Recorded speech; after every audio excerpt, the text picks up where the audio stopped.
In previous lessons, we've looked at how we can create errors using errors new. We've looked at how we can handle errors.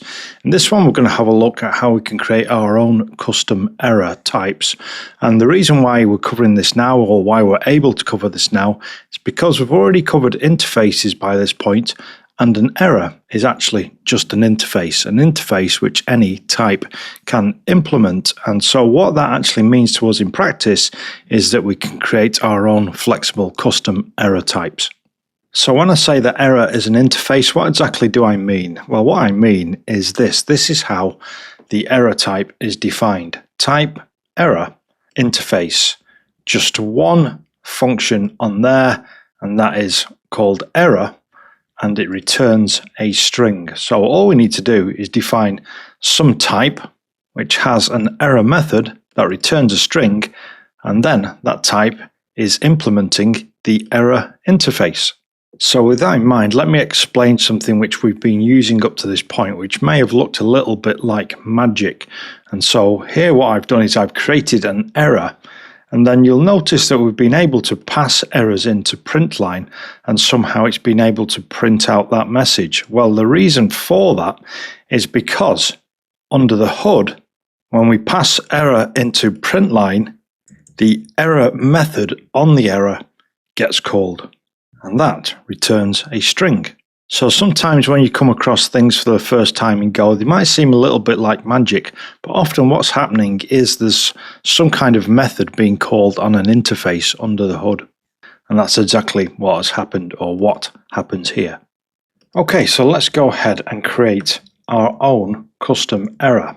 So I'm going to call this validation error. So this will be validation error, and it's going to be a struct. Like I've said previously, can be any type which implements the error interface, i.e. has that error method on it. For this one, I'm going to use a struct because I want to have a field, and I shall just call this error field, and this will be a string. Okay, next let's create that error method on our validation error. So I'm going to say func needs to be a receiver type func. So the receiver will be validation error. We'll just call it E. This will be error. Can you remember the rest of the signature? Remember, the signature is the part which defines the name, any parameters, but also the return types. And in our case, that will be a string. So now we have these upwards pointing arrows because we are implementing an interface. If I click on this one, let's see where it takes us. And as you can see, it takes us directly to the type error interface because we've created a type which has an error method that returns a string, i.e. it matches this signature.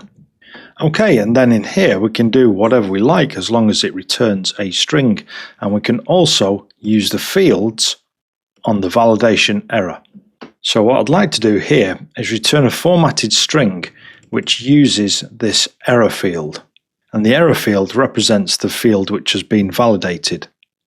So say for example we've been validating a input field for a first name. Well, the value for the error field here would be first name. Okay, but like I say, we want to return a formatted string. How do you create a formatted string which returns a value? Well, we have printf and sprintf. What we want is sprintf because that's the one that returns a value. So I'm going to say return sprintf, and as this is going to be an error message, remember what we said about lowercasing. So we're starting with lowercase and we're lowercasing all the letters. We're going to inject a string into this error string, and that will be E from our validation error, and then error field, which we know is a string. Okay, next let's create a function which returns an error, and we can use that to return a validation error. So I'm going to say func, and we'll just call this validate name. This will take a variable called name, which will be a string, and it will return an error. Okay, so let's say if name is empty, so if name is an empty string, what we want to do is return validation error, we need an error field, and the field which we are validating is name. But if we get past this part, validation has passed. Obviously we could put more checks in here, but let's just keep life simple, in which case we're going to return nil. So we don't really have an error, so we're going to return nil as the error value. And then all we need to do is just piece all of this together. So validate name returns an error, so we need to capture that. Error equals validate name. We want a name which will fail. Let's pass in an empty string. And then if value does not equal nil, or if error does not equal nil, so we do have an error, let's just print that out. And when we do that, Println is going to call the error method behind the scenes. So when we pass an error into Println, then the error method on that error will get called. Hopefully that's starting to make sense now that I've explained it a couple of times. Okay, and then we're just going to return, however, happy path. If error is nil, we'll just have a little bit of feedback to say that the name is valid. Okay, so what do we expect to see here? We're validating the name with an empty string. Validate name will return an error for an empty string, and in fact it will return a specific error which will be validation error. That implements the error interface, meaning that it has an error method on there, and so what will happen is that error method will be called here, and so what we expect to see is error followed by validation failed for field, and then we're grabbing the error field name off of the validation error, and we said that that is going to be name. So let's print out what we expect to see, or let's add a comment to say what we expect to see. This is what I expect to see: error :space, validation failed for field name. In fact, there should be a colon after field. Okay, let's go and test that theory. Is that what we're going to see here? Go run main.go error validation failed for field name. Perfect. And let's test the other side. Let's actually just throw a name in here, which means that the error won't be nil, and so we should see that the name is valid. Let's run this. Name is valid. Okay, now make sure you've had a good look through that code before having a go at the challenge, and then have a go at this one. So create a custom error type named not found error with a field called resource.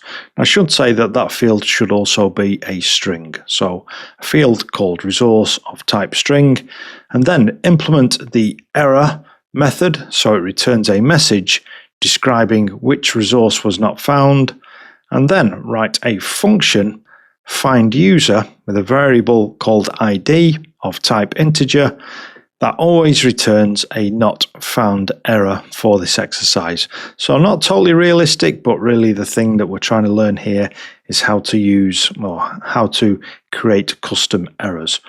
Finally, in main, call find user, check the error and print it. So have a good look at what's required there from the challenge, and then pause me and give this a go.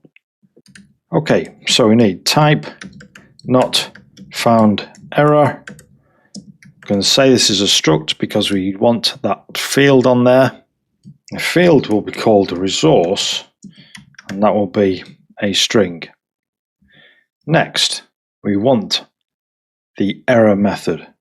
So func not found error. Again, we'll just give that a variable name of e.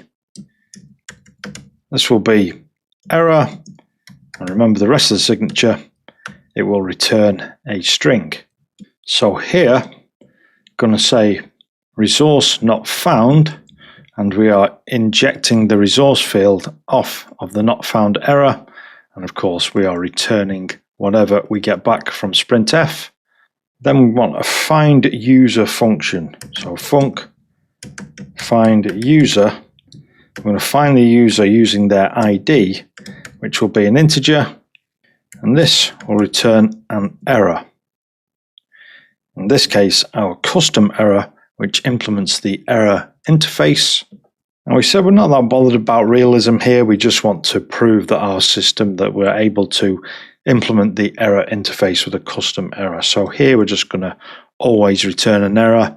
So we are returning our custom error, not found error, with a field of resource and a value of user.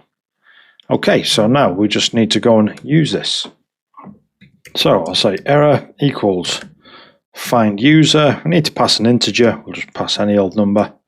And then this could produce an error, so we need to handle that. If error does not equal nil, meaning we have an error, and we know we're going to get one because we've pretty much hard-coded one, then we're just going to print out that error. Same mechanism as before, when we pass an error into Println, the error method will be called behind the scenes. And so we will see this string here. If things have gone okay though, let's just say user found. Okay, so let's think about what we expect to see. We know that the user isn't going to be found because we've said we want to return an error each time. So what that means is that this error method will be called, resource not found will be printed, and we said that that resource will be called user. So we should see user not found. Let's check this. Okay, error, user not found. How did you get on with that one? Hope you gave it a go, and as well as learning about errors and custom errors here, I think it should have also reinforced some of the stuff that you learnt about interfaces and implementing interfaces.